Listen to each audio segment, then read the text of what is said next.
মায়াপুর নামটা শুনলেই গোটা শরীর জুড়ে যেন মন প্রাণ ভরে এক আবেগপ্রবণ আশা জেগে ওঠে।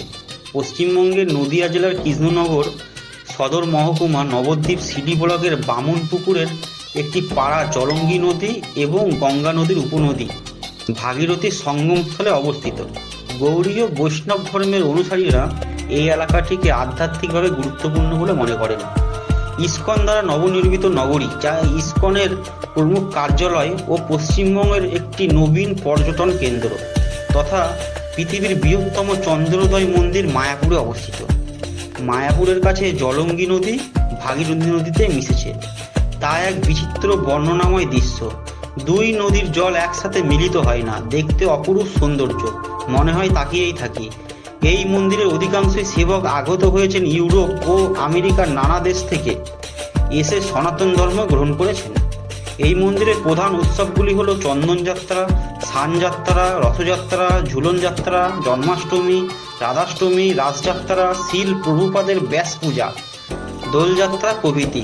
সমস্ত কিছু খুঁটিনাটি তথ্য আজকে আমার এই ভিডিওর মাধ্যমে আপনাদের সামনে তুলে ধরব।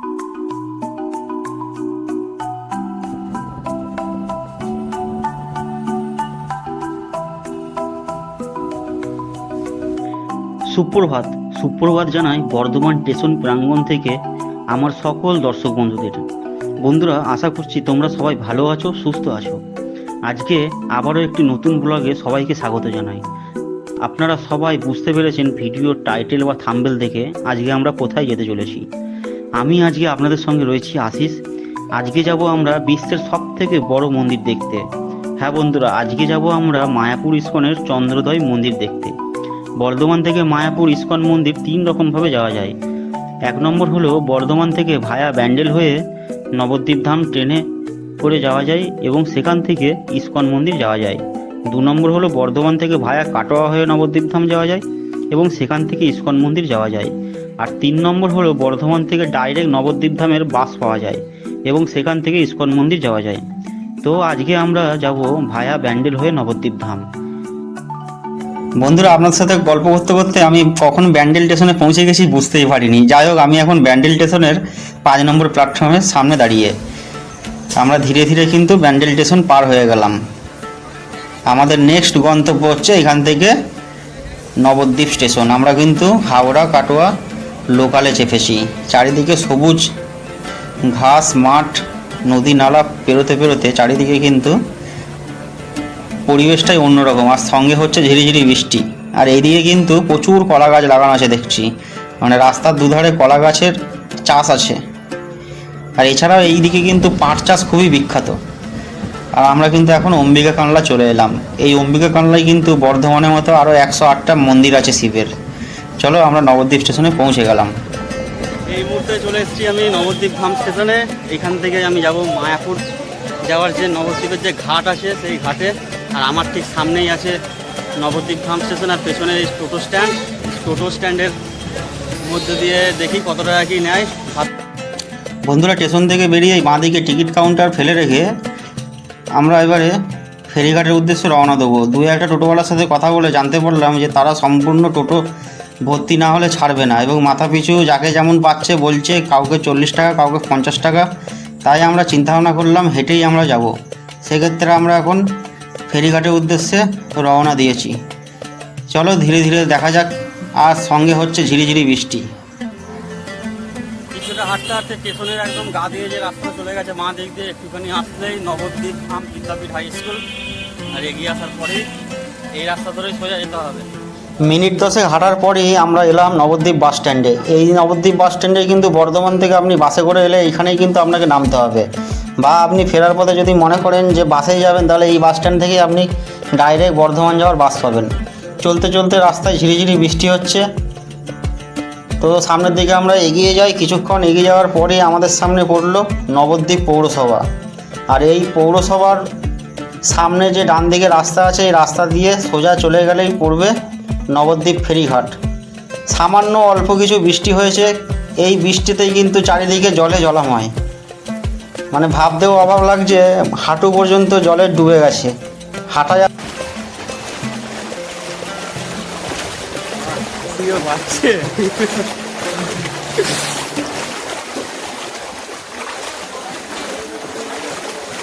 বন্ধুরা এই মুহূর্তে আমি রয়েছি নবদ্বীপ ধামে। এইখান থেকে যেমন নবদ্বীপ ফেরিঘাটে, আর এত বর্ষায় এত জল হয়ে গেছে রাস্তায়, কলকাতাকে ফেল করে দেবে।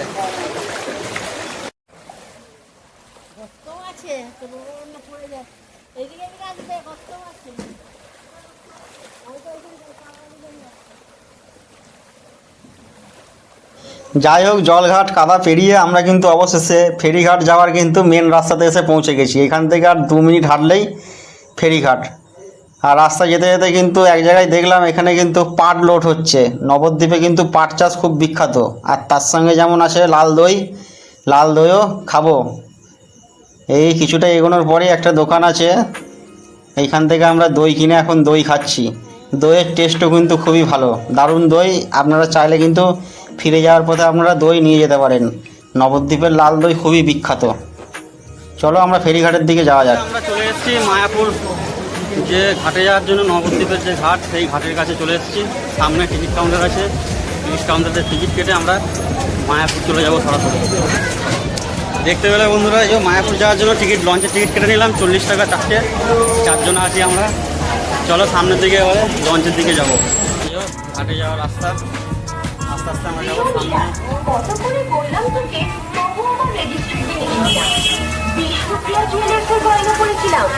ওই যে দূরে দেখা যাচ্ছে এই বড় মন্দির। এই মুহূর্তে আমরা আছি নবদ্বীপ ফেরিঘাটের লঞ্চে। এই যে লঞ্চ আছে সামনে আমাদের, এই লঞ্চে চাপবো। আর ওই যে দূরে দেখা যাচ্ছে, চলো ওইদিকে যাচ্ছি, গিয়ে দেখাবো আমরা। এই যে জায়গাটার নাম, এই ঘাটটার কি নাম? বড়াল ঘাট। আর ওই দূরে মায়াপুর, তাই তো? ওই ঘাটটার কি নাম? নুরুল ঘাট। হুলোর ঘাট। আচ্ছা, ধন্যবাদ আপনাকে। আমার প্রতিটি বন্ধুদের উদ্দেশ্যে একটা কথা বলে রাখি, যারা যারা মায়াপুর ইস্কন মন্দির দেখতে আসছেন তারা অবশ্যই নবদ্বীপ ফেরিঘাট হয়ে আসবেন। এতে কিন্তু আপনারা হুগলি নদী এবং জলঙ্গি নদীর মিলনস্থল দেখতে পারবেন। আর যে সকল বন্ধুরা কৃষ্ণনগর হয়ে আসবেন তারা কিন্তু এই হুগলি নদী এবং জলঙ্গি নদীর মিলনস্থলটা সম্পূর্ণভাবে মিস করে যাবেন। যাই হোক বন্ধুরা, আমরা দেখতে দেখতে কিন্তু হুলোর ঘাটে এসে পৌঁছে গেছি। একটা কথা মাথায় রাখবেন, লঞ্চ থেকে নামার সময় একদম তাড়াহুড়ো করবেন না। লঞ্চের ভিড় এড়াতে পকেট মার হওয়ার সম্ভাবনা বেশি থাকে। চলো আমরা লঞ্চ থেকে নেমে এরপরে গিয়ে দেখি মন্দির যাওয়ার কি ব্যবস্থা। মুখ করেছে ভার, আর আমরা এইমাত্র গঙ্গা নদী পার করে চলে গেলাম চৈতন্য দেবের দুয়ার। বন্ধুরা, আমরা চলে এসেছি, আর কিছুক্ষণের মধ্যে আমরা মন্দির চত্বরে পৌঁছে যাব। এখান থেকে মোটামুটি এই 1 কিলোমিটার মতো। আর এখানে কিন্তু আমার এইদিকে কিন্তু প্রচুর টোটো দাঁড়ানো আছে, একদম মন্দির চত্বরে নিয়ে যাচ্ছে। যদি কেউ মনে করেন যে আপনারা আর হাঁটবেন না, এখান থেকে মন্দির প্রাঙ্গণের রাস্তা হচ্ছে 1 থেকে 1.5 কিলোমিটারের মতো, তাহলে আপনারা এই টোটো 10 টাকা ভাড়া দিয়ে এতে করে আপনারা মন্দির প্রাঙ্গণে পৌঁছে যেতে পারেন। যেহেতু আমরা চারিদিকের দৃশ্য দেখতে দেখতে উপভোগ করতে করতে আমরা যাব, তাই আমরা আর টোটো ভাড়া করলাম না। যাই হোক, আমরা কিছুক্ষণের মধ্যেই কিন্তু আমরা চন্দ্রোদয় মন্দির প্রাঙ্গণের 1 নম্বর গেটের সামনে পৌঁছে গেলাম। এখন আমি আছি মায়াপুর চন্দ্রোদয় মন্দিরের 1 নম্বর গেটের সামনে। প্রথমেই বলে রাখি, আমার সামনে রয়েছে গদা ভবনের দুপুরের আহারের টিকিট কাউন্টার। প্রথমেই আপনারা এই কাউন্টার থেকে 80 টাকার বিনিময়ে আপনি দুপুরের খাবারের জন্য টোকেন কেটে নেন। মনে রাখবেন, এই টোকেন কিন্তু দুপুর 12টা পর্যন্ত দেওয়া হয়। চেষ্টা করবেন প্রথমে এসে টোকেনটা কেটে নিতে। প্রথমেই বলে রাখি, মায়াপুর ইস্কন মন্দির চত্বরটি প্রায় 700 থেকে 800 একর বিস্তীর্ণ এরিয়া নিয়ে যুক্ত। অতএব আমরা সময় নষ্ট না করে এই সমগ্র মন্দিরটি কীভাবে অল্প সময়ের মধ্যে ঘুরে দেখব সেই চেষ্টাই করব। এখন আমরা শিল পুষ্পপাদ সমাধি মন্দিরের সামনের দিকে আসি। এখানে আমি একটা গুরুত্বপূর্ণ কথা বলে রাখি আপনাদের, মায়াপুর মন্দিরে চত্বরে যত রকমের মন্দির আছে সমস্ত মন্দিরের গেট দুপুর 12টা থেকে বৈকাল 4টে পর্যন্ত বন্ধ থাকে। এই সময় হলো মন্দিরের ভোগ নিবেদনের সময়। অতএব যারা যারা একদিনে মায়াপুর ঘুরে আবার বাড়ি ফিরে যেতে চান তাদেরকে অবশ্যই বলবো, বেলা 12টার আগে আপনারা এই শিল পুষ্পপাদ সমাধি মন্দিরের ভেতরে প্রবেশ করে যাবেন। এই মন্দিরের ভেতরে আপনারা ঢুকে রাধাকৃষ্ণ ও শ্রী চৈতন্যদেবের বিভিন্ন বিগ্রহ আপনারা বিভিন্ন রূপে দেখতে পারবেন।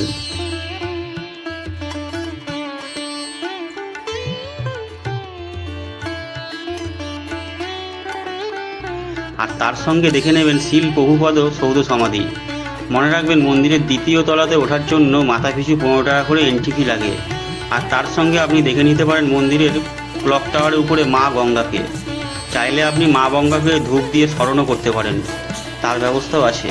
এরপর বলি, সবথেকে দুঃখের বিষয় হলো আপনি মন্দিরের ভেতরে সমস্ত কিছু নিজের চোখেই দেখতে পারবেন, ক্যামেরাবন্দি করে নিয়ে যেতে পারবেন না। কারণ মন্দিরে ঢোকার আগেই আপনাকে সমস্ত ইলেকট্রনিক্স গ্যাজেট, ক্যামেরা, এমনকি আপনার মানি পার্সও জমা রাখতে হবে। জুতো রাখার জন্য এখানকার জুতো রাখার স্ট্যান্ডে জুতো রাখতে হবে। তবে এই সব সামগ্রী জমা রাখার জন্য আপনাকে কোনো রকম পয়সা খরচা করতে হবে না। এই সমস্ত কিছু জমা রাখা সম্পূর্ণ ফ্রি সার্ভিস। এই সব জমা রেখেই আপনি শিল প্রভুপাদ মন্দিরে প্রবেশ করতে পারবেন। এইখানে কিন্তু বিভিন্ন মূলতে কিন্তু ইন্টারাকশন দেওয়া আছে। মন্দির হচ্ছে এইদিকে আমার ডান দিকে, পদ্ম ভবন, শঙ্খ ভবন, গোবিন্দ রেস্টুরেন্ট, গোশালা সব এইদিকে। চৌরাস্তার মোড়ে ইন্টারাকশন নেম প্লেট অনুযায়ী আমরা রওনা দিলাম গোশালার উদ্দেশ্যে। আমরা গিয়ে দেখে নেব গোশালাতে কীরকম কি গরুদের লালন পালন করে বড় করা হচ্ছে। তার সঙ্গে বলে রাখি, আমার যে এখন পেছনের দিকে যে কটেজগুলো দেখতে পাচ্ছেন, এই কটেজেও আপনারা থাকতে পারেন। তবে এই কটেজে বিশেষ সুবিধা হচ্ছে, যারা এখানে ডোনেশন করেন তাদের জন্য বিশেষ ছাড় আছে। তো দেখতে দেখতে আমরা কিন্তু গোশালার রাস্তা অনেকটাই এগিয়ে পড়েছি। রাস্তার দুধারে লম্বা লম্বা গাছ আছে এবং সুন্দরভাবে লাইটিংভাবে সাজানো আছে। চলো আমরা গোশালাতে গিয়ে ধীরে ধীরে কথা বলছি। আর রাস্তা যেতেই আমার প্রথমে পড়লো শ্রুতি ভবন। শ্রুতি ভবনে কিন্তু আপনারা মন করলে থাকতে পারেন। এইখানে আপনাদের যারা ছাত্র তাদের কিন্তু বিশেষ ছাড় আছে। আপনাদের ভালো করে দেখাচ্ছি, এই নাম্বারে আপনারা যোগাযোগ করতে পারেন এবং ডাইরেক্ট গিয়ে কথাও বলতে পারেন। ছাত্রদের জন্য 20% ছাড়। চলো আমরা গোশালার ভেতরে প্রবেশ করব। এখন আমরা মায়াপুর ইস্কনের সেই বিখ্যাত গোশালায় প্রবেশ করেছি। প্রথমত বলি, এই গোশালায় বিভিন্ন প্রজাতির গরু আছে। আপনি যদি এই ট্রাস্টের কোনো একটা গাইড নিয়ে যদি গরুর সম্পর্কে জানতে চান, তার ব্যবস্থাও আছে। এছাড়াও গরুকে নিজের হাতে খাওয়াতে চান, এই যেমন ধরুন চারকোল, ভুসি লাড্ডু, তারপরে খোল ইত্যাদি নির্দিষ্ট মূল্যের বিনিময়ে অনুদান কেন্দ্র থেকে আপনি অনুদান দিয়ে সহজেই নিয়ে খাওয়াতে পারেন। এছাড়া এই ট্রাস্টের সংরক্ষিত কাউন্টার থেকে আপনি দুধ, দই, ঘি, মাখন, পনির, গোমূত্র, গরুর ট্যাবলেট ইত্যাদি যাবতীয় পণ্য আপনি মনে করলে কিনে নিয়ে যেতে পারেন। আরও একটি বিশেষ আকর্ষণ হলো, আপনি যদি মনে করেন মায়াপুর মন্দির চত্বরটি আপনি গরুর গাড়িতে করে ঘুরবেন, তাহলে মাথা পিছু 15 টাকার বিনিময়ে মন্দির চত্বরটি পুরো ঘুরে দেখে নিতে পারেন। তাছাড়া টোটো তো আছেই, টোটোতে 10 টাকা ভাড়া দিয়ে আপনি ঘুরে দেখে নিতে পারেন। দেখতে দেখতে আমরা নিত্যানন্দ কুটিরের সামনে চলে এলাম। এইখানেও সেম ব্যাপার, শ্রুতি ভবনের মতো রুম বুক করা হয় আর ছাত্রদের জন্য বিশেষ ছাড়। মোট কথা, মায়াপুর চত্বরে আপনি যদি মনে করেন যে থাকবেন, থাকার কোনো অসুবিধা নাই। গোশালা থেকে আমরা চলে এসেছি। এখন আমরা রয়েছি অন্নদান কমপ্লেক্সের সামনে। যারা দুপুরের খাবারের জন্য টোকেন বা টিকিট কাটেননি বা টিকিট পাননি, তাদের খাবারের কোনো চিন্তার কোনো বিষয় নয়। এই অন্নদান যে কমপ্লেক্স, এই কমপ্লেক্সে কিন্তু সম্পূর্ণ ফ্রিতে 4 বেলা ফ্রিতে অন্ন সেবা করা হয়। আর এই অন্নদান কমপ্লেক্সেরই উল্টো দিকে আছে গৌরাঙ্গ কুটির। এই যে আমার সামনে যে গৌরাঙ্গ কুটির দেখছেন, এই চাঁচের যে ঘরগুলো, টিনের ছাউনি, এই ঘরগুলোতে আপনারা 100 টাকার বিনিময়ে 1 নাইট থাক। যেহেতু মায়াপুর মন্দির চত্বরটি প্রায় 700 থেকে 800 একর জায়গা নিয়ে বিস্তীর্ণ, তো আপনারা যখন এত ঘোরাঘুরি করে যখন একটু বিশ্রামের জন্য চিন্তা ভাবনা করবেন, তার জন্য জায়গায় জায়গায় কিন্তু এরকম টিনের শেড করা আছে, এখানে মানুষ বিশ্রাম করছে। এবং এই টিনের শেডের পেছনেই কিন্তু বিশাল বড় শৌচালয় আছে। পুরুষ এবং মহিলা দুজনের আলাদা আলাদা শৌচালয় ব্যবহার করতে পারবেন, কোনো অসুবিধা নাই। আর এর ঠিক সামনেই পানীয় জলের ব্যবস্থাও আছে। আপনাদের কাছে বোতল থাকলে অবশ্যই আপনার পানীয় জল ভরে নেবেন। আর এই বড় যে চন্দ্রচূড় মন্দির, সেই চন্দ্রচূড় মন্দিরের পেছনে কিন্তু খুব সুন্দর একটা পার্ক আছে। এখানে কিন্তু আপনারা চাইলে বসে টাইম স্পেন্ড করতে পারেন। সুন্দর একটা জলের ফোয়ারাও আছে, যদিও এখন জলের ফোয়ারাটা চলছে না। এই যে দূরে দেখা যাচ্ছে চন্দ্রচূড় মন্দির। আমরা একটু এগিয়ে গিয়ে আপনাদের আরও পরিষ্কারভাবে দেখাচ্ছি। আমরা ঠিক এখন এই চন্দ্রচূড় মন্দিরের ঠিক পেছনে যে পার্ক আছে, সেই পার্কেতেই আমরা আছি। আর এইখান থেকে কিন্তু খুব সুন্দরভাবে চন্দ্রচূড় মন্দিরের চূড়াটি দেখা যাচ্ছে। আর আমার সামনে বিশাল যে গদা ভবন দেখতে পাচ্ছেন, ওই গদা ভবনে যে আমার টিকিট কাটা আছে খাবারের জন্য। আমরা কিছুক্ষণের মধ্যেই গদা ভবনে যাব খাবার খেতে। এইখান থেকে কিন্তু মন্দিরের চূড়াটা কিন্তু সম্পূর্ণ দেখা যাচ্ছে। আর এরকম জায়গায় জায়গায় কিন্তু অনুসন্ধান কেন্দ্র আছে, এইখানে কিন্তু আপনি সমস্ত কিছু ডাউট আপনি ক্লিয়ার করে নিতে পারেন। এইখানকার যেসব ট্রাস্টের আধিকারিকরা বসে আছে, এছাড়াও আপনি এই ট্রাস্টের আধিকারিকদের কাছ থেকে জিজ্ঞাসা করে নিতে পারেন যে কোথায় কীরকমভাবে ঘুরলে আপনি সব সম্পূর্ণভাবে আর কি টোটাল মায়াপুর মন্দির চত্বরটি ঘুরে দেখে নিতে পারবেন। দেখতে দেখতে আমরা চলে এলাম গদা ভবনের সামনে। এইখানে কিন্তু গদা ভবনের নিজস্ব হসপিটাল আছে, যদি কোনো অসুবিধা হয় আপনারা কিন্তু এখানে চেক আপ করে নিতে পারেন, স্বাস্থ্য পরীক্ষার ব্যবস্থা আছে। পেছনেই আছে গদা ভবন, আর এইখানে কিন্তু জুতো রাখার স্ট্যান্ড। আর যারা গদা ভবনের প্রসাদ সেবন করবেন তারা কিন্তু লাইনে দাঁড়াতে হবে এখানে। বন্ধুরা, এখন আমরা গদা ভবনে খাবারের জন্য টিকিট কেটেছিলাম, দিয়ে এখানে লাইনে দাঁড়াবো। 12:30 থেকে খাওয়ার ঘড়িতে সময় এখন 12টা। আর এই গদা ভবনের সামনেই কিন্তু জুতো রাখার জন্য কাউন্টার আছে, যেখানে বস্তা নিয়ে বস্তার ভেতরে সমস্ত জুতো ভরে দিয়ে একটা কুপন দেবে, এটা কিন্তু সম্পূর্ণ বিনামূল্যে।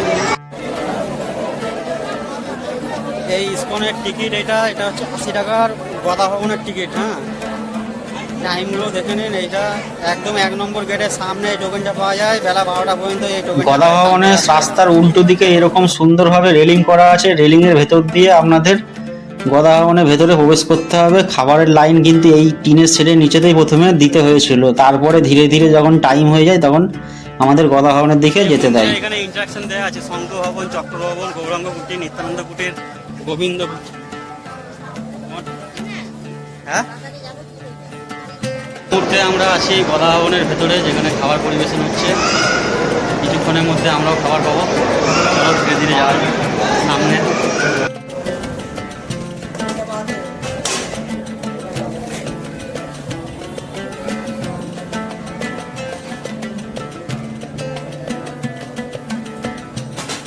এইখানে কি আলাদা কোনো টোকেনের খাবার পাওয়া যায় নাকি?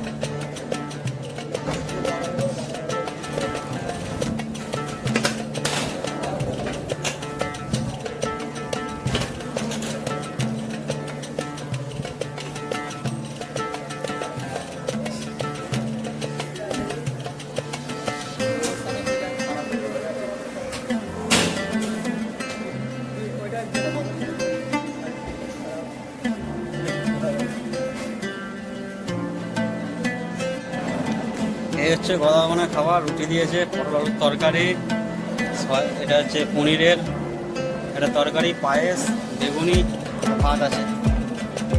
হ্যাঁ, খাবারের গুণগত মানের দিক থেকে আপনারা বিচার করতে যদি বলেন, তাহলে আমি বলবো গদা ভবনে খাবার 80 টাকার বিনিময়ে যে খাবার দিচ্ছে তা কিন্তু যথেষ্ট নয়। তার জন্য আমি সাজেস্ট করবো আপনারা সুলভ কুপন 40 টাকা বা নামহট্টের 50 টাকার কুপন আমরা কেটে সেবা নিতে পারেন। এছাড়া একদমই যারা ভাবছেন যে কুপন কাটবেন না, তাদের জন্য বলবো অন্নদান কমপ্লেক্স থেকে আপনারা সম্পূর্ণ বিনামূল্যে খাবার খেতে পারেন। ধীরে ধীরে বেলা গড়িয়ে এসেছে, এরপর আমরা বাড়ির পথে রওনা দেব। তার আগে যাওয়ার পথে মন্দিরের ভেতরে অসংখ্য জিনিসপত্রের টুকিটাকি কেনাকাটার দোকান আছে। এখান থেকে আপনি মূর্তি, পুঁথি, মালা, ব্রেসলেট, কাপড়, জামা, এমনকি জুতোরও দোকান আছে। চাইলে আপনারা সুলভ মূল্যে এখান থেকে নিয়ে যেতে পারেন। ঘর সাজানোর উপকরণও এখানে পাওয়া যাচ্ছে। এরপরে বলি চন্দ্রচূড় মন্দিরের কথা। এই চন্দ্রচূড়ের মন্দির কিন্তু সকল দর্শনার্থীদের জন্য এখনও কিন্তু সম্পূর্ণভাবে খুলে দেওয়া হয়নি। এর গ্র্যান্ড ওপেনিং আশা করা যাচ্ছে 2024 সালের ডিসেম্বর মাস থেকে 2025 সালের মার্চ মাসের মধ্যেই হবে। তবে দিনে 2 বার করে এই যে চন্দ্রচূড় মন্দির, সেই চন্দ্রচূড় মন্দির কিন্তু দুয়ার খুলে দেওয়া হয়।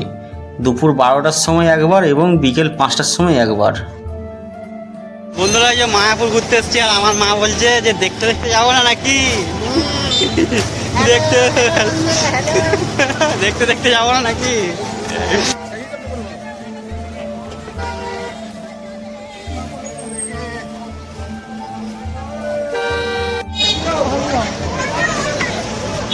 মন্দির থেকে মোটামুটি কিছুটা হাঁটে আসার পর যারা মনে করবেন যে গঙ্গার ঘাটে দর্শন করবেন, তা আমার এখানে সামনে এখানে আছে গঙ্গা ঘাট, গঙ্গার ঘাট যাওয়া যাবে। আর যারা মনে করছেন যে গঙ্গা জল নিয়ে যাবেন, এখান থেকে টিকিট কিনে নিতে পারেন। টিকিটে জল ভরে নিয়ে যেতে পারেন। জল ভরে যদি টিপ যদি লিক থাকে, জল বেরিয়ে যায়, সঙ্গে সঙ্গে চেঞ্জ করে দেবে বলছেন দাদা। ঠিক আছে। হুলোর ঘাটের দিকে এগিয়ে যেতে রাস্তার বাঁদিকে এরকম শ্রীকৃষ্ণ চৈতন্য মঠের আরেকটি সুন্দর মন্দিরের গেট দেখতে পেলাম। এর ভেতরে শ্রী চৈতন্য মঠের মন্দির আছে, আর দেয়ালে কিন্তু বিভিন্ন লেখা দেখাচ্ছে। আপনারা এইখানে মানে লেখাগুলো বিভিন্ন মানে আছে।